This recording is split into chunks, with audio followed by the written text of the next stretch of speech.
Ce matin, on poursuit avec une chronique électorale pour la campagne 2014, la campagne provinciale, bien sûr.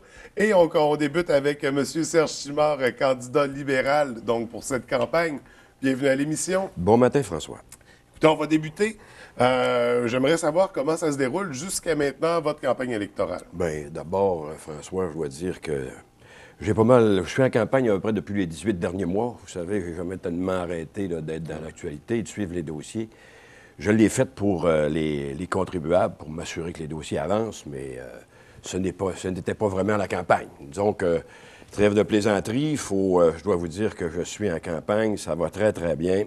J'ai fait beaucoup de terrain, je continue, bien sûr, à faire, encore une fois, beaucoup de rencontres avec les contribuables, les entreprises, et je m'assure, bien sûr, d'avoir un agenda serré, parce qu'il ne faut pas perdre de temps lorsqu'on est en campagne. Et une chose est certaine, vous comprendrez qu'on a un local également. Et Oui. puis j'invite les gens à venir nous rencontrer au 2109 rue Bagotte. Et bien sûr, je suis heureux de répondre, de la réponse des gens partout où je vais. Je suis très, très bien reçu. Donc, on va y aller. Vous avez déjà été député dans la circonscription. Le dernier mandat, c'était M. Jean-Marie Claveau du Parti québécois. Qu'est-ce que vous pensez du bilan de votre adversaire? Vous savez, je n'ai jamais parlé en mal de mon adversaire, mais j'ai un œil critique, bien sûr, sur son travail. C'est très important. J'ai été député de Dubuque et je connais très, très bien c'est quoi, moi, un travail de député. Vous savez, l'important quand on est député, c'est de ne pas, je dis bien, de se contenter de participer. Il faut absolument aller plus loin que ça. Il ne faut pas accepter un non, parce qu'un non, si on l'accepte, ça ne permet pas à nos dossiers d'évoluer. Il ne faut jamais lancer la serviette. Jamais, jamais, jamais. Ça, c'est pas mon cas. Il faut aller au fond des choses pour que nos dossiers puissent évoluer. Donc, dans les derniers, je vous dirai, là, pour être plus concret, là, j'ai deux exemples à vous donner. Le TACO à la baie, le centre Jean-Claude Tremblay, ici tout près, vous comprendrez que j'ai reçu des noms en partant. Mais je me suis dit, non, c'est un non, ça veut dire qu'ils connaissent le dossier. Ça veut dire que là, on part sur cette base-là, ils connaissent le dossier, il faut foncer, il faut travailler très, très fort. Et c'est exactement ce que j'ai fait. Ces deux dossiers-là ont réussi. Maintenant, j'ai aussi annoncé, bien sûr, la rénovation de centres sportifs partout dans le comté. J'ai annoncé aussi des multisports dans mon comté. J'ai annoncé aussi des rénovations de résidences personnes âgées. Et j'en passe, bien sûr. Et c'est ça le travail d'un député. Qu'est-ce que M. Claveau a fait? Écoutez, je laisse la population, bien sûr, dans les 18 derniers mois, poser une critique sur son travail. Moi, j'ai pas d'autre chose à dire là-dessus. Le 9 mars dernier, à Dolbeau, vous avez participé à une annonce avec M. Couillard. En quoi cet engagement peut être attrayant pour la circonscription de Dubuque et la région? Eh bien, François, c'était une annonce sur les redevances minières, pétrolières et gazières.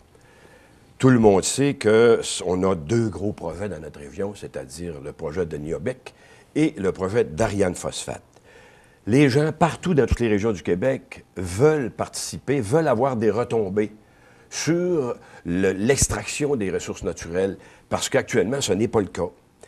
Eh bien, cette annonce permettra de créer un fonds, dit bien régional, parce qu'il y aura une partie des redevances qui allait avant au gouvernement à Québec, qui va rester dans la région pour créer un fonds pour diversifier notre économie et bien sûr préparer l'avenir de notre région et des jeunes qui vont suivre. C'est ça qui est important et c'est exactement ce qui s'est passé lors de cette annonce-là. On poursuit avec un communiqué du 15 mars dernier concernant le centre jeunesse du Saguenay-Lac-Saint-Jean. Est-ce que vous pouvez nous en parler?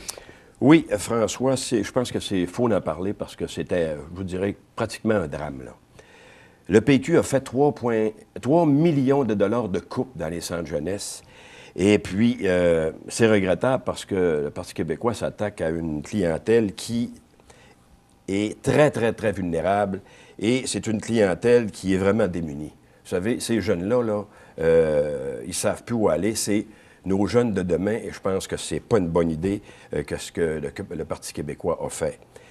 Même mon adversaire a dénoncé la position de son gouvernement, mais il n'a rien fait pour garder le bureau de la baie ouvert. Ça, C'est regrettable parce que c'est lui qui dit à tout bout de champ là, qu'il travaille pour la proximité et il a laissé fermer le bureau de la baie. Le Parti libéral, lui, a annoncé par son chef, M. Philippe Couillard, que le bureau de la baie allait demeurer ouvert et également le bureau de Roberval. Ça s'est fait dans les derniers jours.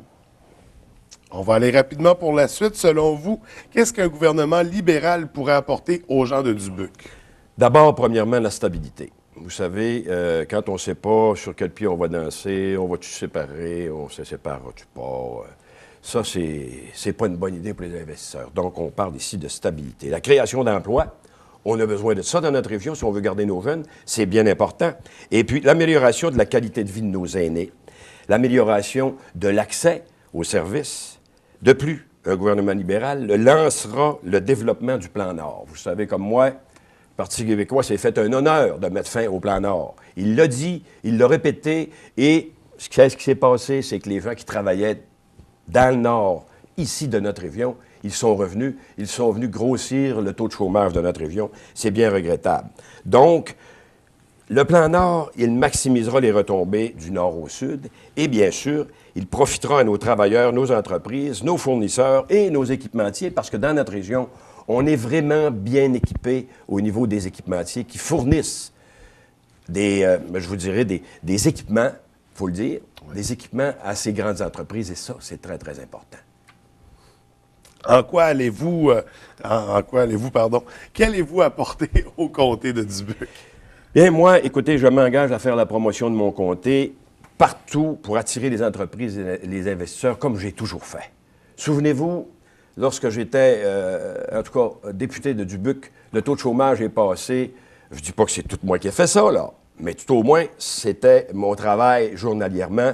Le taux de chômage est passé de 12,5 %. J'étais à la crise, c'est exactement ce qu'on disait. 12,5 % à 7,5 %.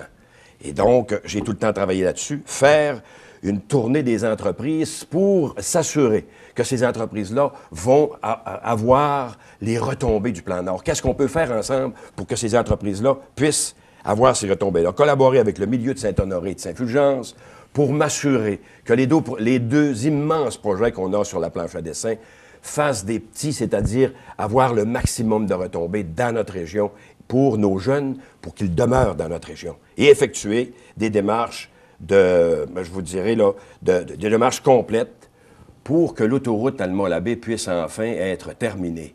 On le sait, j'ai annoncé 50 millions, et puis actuellement, on est encore en train de faire les contrats que j'ai annoncés, mais il faut absolument qu'on puisse continuer cette autoroute-là. Et pour terminer, rapidement, un dernier mot à dire à nos téléspectateurs. Oui.